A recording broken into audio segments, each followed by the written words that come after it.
हम जानने वाले हैं कोल एंड टाइप्स ऑफ कोल के बारे में, यानी कोयला और उसके प्रकार। कोयला यानी कोल क्या है? कोल जो है वो एक तरह का फॉसिल फ्यूल है। अब ये फॉसिल फ्यूल क्या होता है? फॉसिल फ्यूल वो होता है जो किसी डेड एनिमल या प्लांट से बना होता है। अब देखो, कोल की कहानी भी ना कुछ पेट्रोलियम जैसी ही है, ठीक है? तो चलो जानते हैं कि कोल क्या होता है और उसके टाइप्स कौन से होते हैं।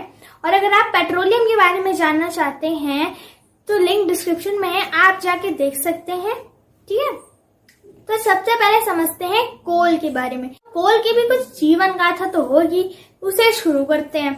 अब जो कोल है ये बनता आखिर कैसे? देखो, कोल बनने में लगता है 300 से 400 मिलियन ईयर, ठीक है?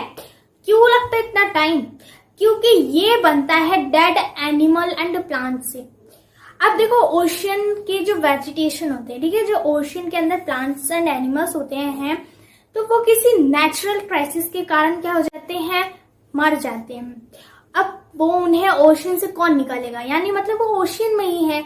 अब वो जब ओशियन में ही है तो वो धीरे धीरे नीचे सेटल होने लगे। कुछ नेचुरल डिजास्टर के कारण क्या होते हैं, उनपे और ज्यादा लेयर्स जो है वो जाती जाती है और फिर बहुत ज्यादा एकदम हाई प्रेशर और टेम्परेचर के कारण क्या होता है, ये जो है वो फॉसिल फ्यूल में चेंज हो जाते हैं। यानी फॉसिल से अब ये फ्यूल में चेंज हो गए, तो इसे हमने कह दिया फॉसिल फ्यूल, ठीक। अब हमारा कोल तो बन गया।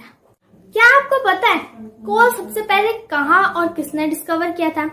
कोल जो है सबसे पहले फ्रांस में डिस्कवर हुआ था और इसे डिस्कवर किया था थॉमस वॉल्कर ने 1679 में।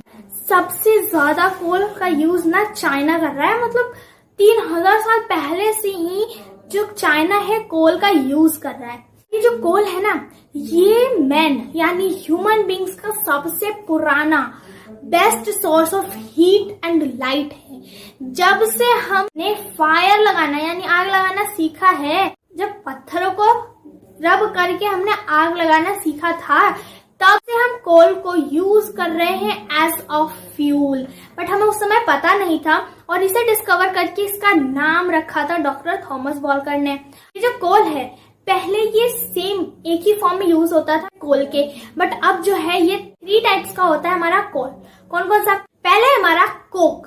अब कोक क्या होता है भाई? कोक जो है ना वो बहुत ही ज्यादा हार्ड या टफ सब्सटेंस आप कह सकते हैं। ये एकदम ब्लैक कलर का होता है और क्या आपको पता है 98% ऑफ कार्बन से बना होता है, इसलिए कोक को कहते हैं प्योरेस्ट फॉर्म ऑफ कार्बन, है ना? सबसे ज्यादा इसे यूज किया जाता है इंडस्ट्रीज में, बिकॉज ये क्या होता है, सबसे क्लीनेस्ट फ्यूल होता है, ठीक है? ये बिल्कुल स्मोक रिलीज नहीं करता। जैसे आज के टाइम में हम लोग प्रेस करते हैं यानी आयरन करते हैं कपड़ों को, पर पहले के टाइम में क्या करते थे, किसी मिट्टी के बर्तन में कोक को गर्म करके डाल दिया जाता था और फिर उससे कपड़ों को ना प्रेस किया जाता था यानी आयरन किया जाता था।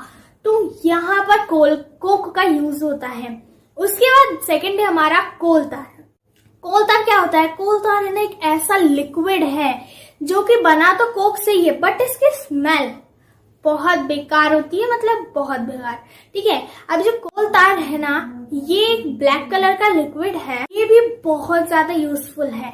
आपने नैप्थलीन बॉल्स का नाम तो सुना ही होगा। क्या करते हैं नैप्थलीन बॉल्स से?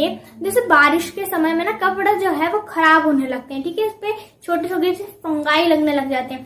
तो नैप्थलीन बॉल जब कपड़ों के बीच में रख दिया जाता है तो उससे फंगाई की ग्रोथ नहीं होती है वहां पर।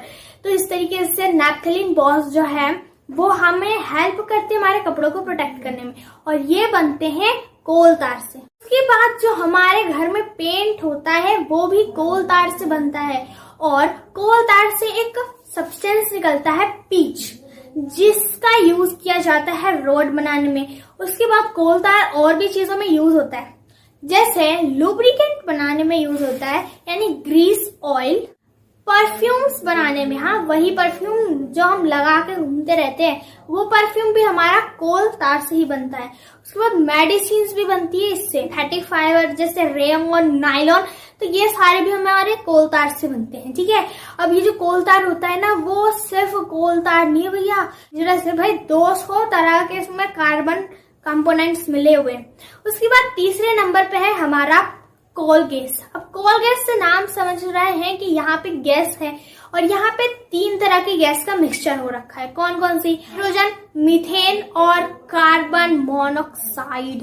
और ये तीनों गैस मिलकर हमारी बना देती है कोल गैस। अब ये जो तीनों गैस है ना, वो बहुत ही जल्दी ही फायर कैच कर लेता है, ठीक है। छोटे से अमाउंट अगर थोड़ा सा भी कोल गैस ले रहे हैं और उससे आपने फायर लगा दिया, वो बहुत ही ज्यादा एनर्जी प्रोड्यूस करेगा, यानी हीट और लाइट तो बहुत सारा देगा। इसीलिए इसे एक्सीलेंट फ्यूल की कैटेगरीज में रखा गया है और इसीलिए इसका यूज गांव में, जैसे आपने चूल्हा तो सुना ही होगा जिसपे गांव में खाना बनता है, वहां खाना बनाने के लिए यूज किया जाता है। इंडस्ट्रीज में एज अ फ्यूल इसे यूज करते हैं। तो ये थे हमारे कोल और टाइप्स ऑफ कोल के बारे में। आई होप आपको आज का वीडियो अच्छा लगा होगा और समझ में आ गया होगा कोल क्या होता है एंड टाइप्स ऑफ कोल क्या होता है। Thank you for watching.